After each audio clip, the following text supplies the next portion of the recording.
In this video today, we're going to be replacing the fuel filler neck on my Ram 2500, and the one on this truck is rusted out and not safe. You could also get a check engine light with this issue.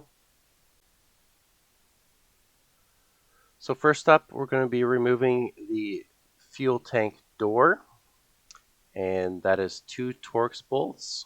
I'm going to use a ratchet with the Torx. I believe it's a T27. Sorry, I can't quite remember that. But remove those two bolts, loosen the cap, and you can remove the door and cap out of your way.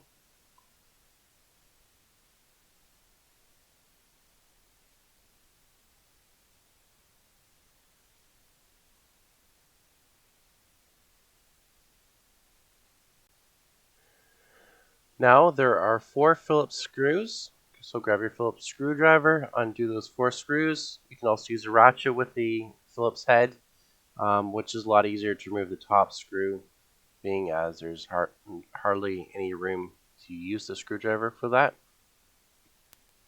So now we want to disconnect the hose clamps on the filler neck.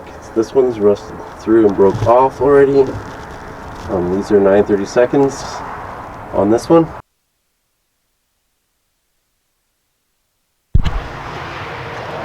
So once those clamps are undone, you can separate the steel neck from the rubber hoses. The rubber hoses are in good shape, but obviously our old part was not. This is gone. This one has a valve, which the new one doesn't have in here. I guess the more expensive ones have that. And we've got some rust inside too, which leads me to think there's going to be rust in that tank. It's a plastic tank, so I might go ahead and drop the tank and clean it out.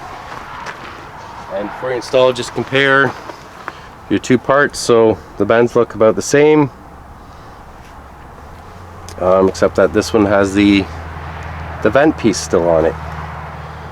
So we'll skip ahead. I've got to replace the tank straps as well. So I'll get those undone, drop the tank, clean it out before we install our new nick. So after you've got your old one out, you can hold your new one up and reverse procedure.